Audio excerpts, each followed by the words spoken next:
Oh, yeah, absolutely. She's like, tell me about this again. And she got involved. The girl that runs the house got involved because there was something about it that touched her. The board members, one of the board members came and sat to babysit us just to make sure we didn't completely burn the house down with our lanterns. Came and sat and babysat us for 3 hours as we set up and tore down and had the event on Sunday night till 8 o'clock and finally said at 8:30, okay, guys. But, you know, yeah, you're up against so many things. And then it's, okay, getting insurance. Well, yeah, you have to get insurance because people love to sue. I mean, that's just where we are today, society. But, you know, there's so many things that go into it. And you're the cool thing about our group is, though, that all of the roadblocks that we hit,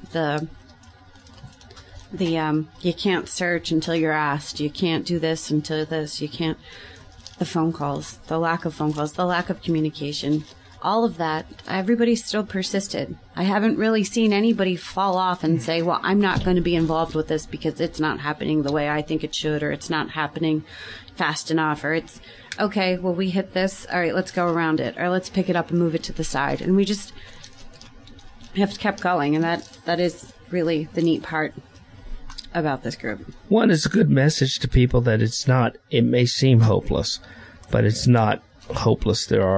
It can progress, and you're trying to just move things forward, and you're trying to be hopeful and positive as much as you can. And yes, there could be a negative outcome, but you're always shooting for a positive outcome. Sure. And I always say that I hope I'm wrong. I hope I'm always wrong every day, because when I'm wrong, the world is a better place. And I would rather be wrong and live in that better place world. But either way, things like the gathering and things like that bring attention to it are good, because there is someone out there who knows what happened to her. And I'm not saying that it's someone who did it out of malice or anything happened out of malice. I'm saying someone might have seen her, might have talked to her, and think it doesn't mean anything, because most of the good evidence we get are people who didn't know someone was missing or didn't put it together and think, yeah, that guy walked through my yard the other day. You know, I saw a flyer and that guy walked through my yard. And you get these, you find these people, and a case just opens up right away. But somebody knows something. Sure.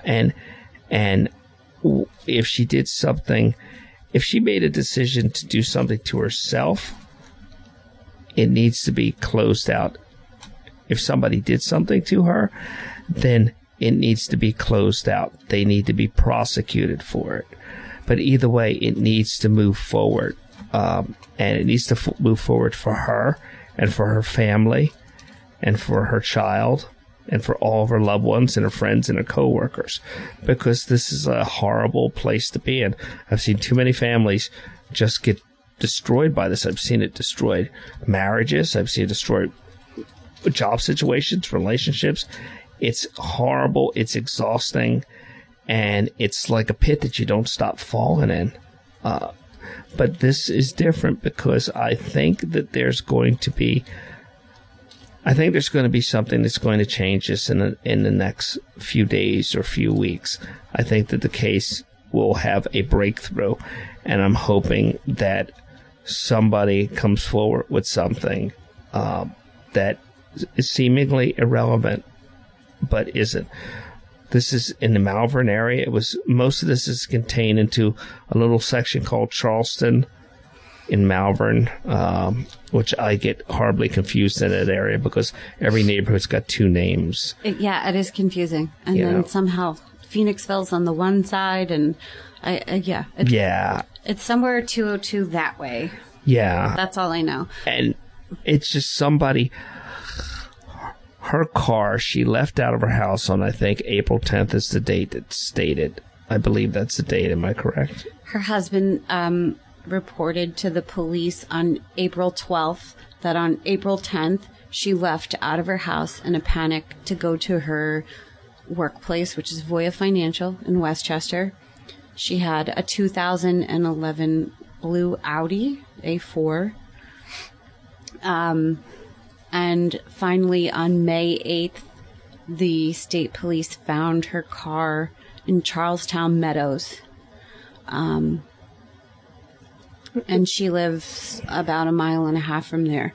But the last time that she was seen in public was March 26th. She went to dinner with a coworker down in Center City. So somebody drove that car there. Didn't get itself there. I don't think so. Somebody parked the car. Do Audis drive themselves now? I don't know. One of the guys on the team has an Audi. It's pretty smart, but I don't think it actually drive itself. Yeah, then somebody drove it there. Somebody drove it there, and you just distracted me because I'm thinking about the horror of people doing stuff and then the cars being able to park themselves somewhere. Yeah. Sending the car somewhere. Isn't that, that yeah, would be so that's much gonna easier. That's gonna be bad. But somebody had to drive the car there. Yep. Somebody had to get out of the car. Yep. And so if somebody did all that in the middle of the day, then somebody had to see them. They had to pass at least one set of eyes, one camera, something. And that's one thing that's been amazing to me, the lack of cameras in the area.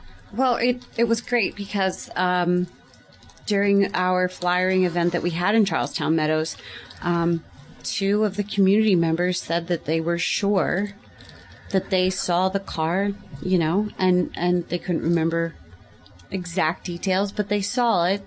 And they remember it coming in the community. And, there's also that intersection there at Conestoga and Valley Hill Road, which is the biggest intersection in between her house and where the car was found. So, people who drive that area, Conestoga and Valley Hill Road, if they can rack their brains and remember if they saw anything. And there's so many ways in which I've seen people remember stuff. They remember because they drove the same car. They used to own the same car. Their spouse owns the same car. Or something jogs their memory later. And it didn't seem like, or the car almost cut them off, or, or something. Or somebody driving that route in, I guess it would have been early April, or somewhere in there, late March, early April, whenever that car was in motion, with a dash camera or something like that. Sure. There's dash cameras on delivery vehicles. There's dash cameras on service vehicles. Well, I don't mean to interrupt you, but it was totally awesome because one of the neighbors was out in their front yard, taking pictures of their kids with the Easter bunny, and there's the car in the background. Right. Perfectly backed into the spot. Crazy. Yeah. And yeah, one of the guys that we talked to in Charleston, he said, he goes, you know how I remember that car? And this is as he's standing in his driveway washing his car. It was so clean. And he's like, I just remembered how clean and beautiful the paint looked on that car as he's washing his own car. And you're right. That's how people relate is... They relate in their own unique way, and you've got to leave it open, free for them. That's why I like radio, because on radio, people envision what they want, sure. And they use their imagination versus TV. It just feeds it to you. But they relate in their own ways, and people will say, yeah, I used to own a car like that, or my buddy had a car like that, so I remember it. And they give you something that validates it. The one thing that doesn't help with is that people that are doing this get dates mixed up all the time, and they will try to be helpful or optimistic, and they're not lying. They're not trying to deceive you or whatever. They just get dates mixed up. We all get dates mixed up, but they'll convince a date. It steps outside of a timeline, and that happened in one instance, but it stepped outside of a timeline, and it just didn't fit things. And then later it was determined that the person was confused on the date, and they had bumped it a couple weeks from where it actually happened. And that happens too. So it all has to be weighed down. And the state police have been, they've been working on it, and they've been doing a lot of stuff. And one of the things that people don't realize is that a lot of stuff that happens behind the scenes, because you don't want to jeopardize an ongoing investigation. If somebody did do something nefarious, then it's got to be kept as pristine as possible so that they pay for it. Yeah. And that they don't get some smart lawyer that gets them off for something that they're guilty of. And if she wanted to do something or get away on her own, then there needs to be closure for everybody involved if she made that kind of a decision. But there's so much in between that people don't realize, that just because you're not hearing anything doesn't mean it's not happening. I mean, people might think that there's nothing going on and not know what you guys are doing and all the things you're doing, and that you don't know all the things the police are doing. And there's so many layers. And that's what I hope one day where this can kind of get together, because there's a criminal investigation part, then there's a social service that comes at the beginning and then at the end, and they're not really in the middle of it. And this has struggled to get to a middle, because I feel like it's still in some ways an inception, you know? Well, yeah. And I mean, the statement, and this is by no fault of the police, and it's, we're doing everything we can. That's a really, really hard thing for people to hear, because if you're doing everything you can, yes, I understand that you only work so many hours a week and there's only so many of you and you have budget issues and Harrisburg and blah, blah, blah, and all the bureaucratic stuff that goes along with it. But if you're doing everything that you can, why aren't you up 24 hours a day? Why aren't you working till you're blue in the face, at least one person? And I think the one thing I've learned is, yes, because even me, I mean, there are things that I know that I absolutely don't tell anybody else, or if I do tell someone else, it's very, sort of more simplified. But you're not you're not, naive about this anymore. You can't, I can't tell this to some people because they'll run to Facebook with it. Right. Or just that things get twisted, or, people that want to help think they're helping, and sometimes they're doing more harm than they are actually helping. So, yes, I understand that the state police can't say much about what they're doing, and I honor and respect that because, of course, like you said, if there is something that is a crime, you don't want the case to be tainted. However, to tell people who do care and the people who won't go away, because there are a lot of people who do care and who won't go away and aren't just the nosy neighbors, to tell them that you're doing everything that you can, and for them to sit for weeks on their hands waiting for you to produce results, that doesn't work either. So having that middle ground where, we've been able to sort of, and not that it's our job and not that we're vigilantes, but we've sort of been able to keep people from bothering the state police as much as they, because again, I don't think they realized. That's part of the reason when I was watching, I realized how much you were filtering out what was getting back to them. I don't think they realized that were you not there as a gatekeeper, the amount of raw crazy that would just got back. There's a whole heck of a lot of raw crazy, and people who just say things, and people who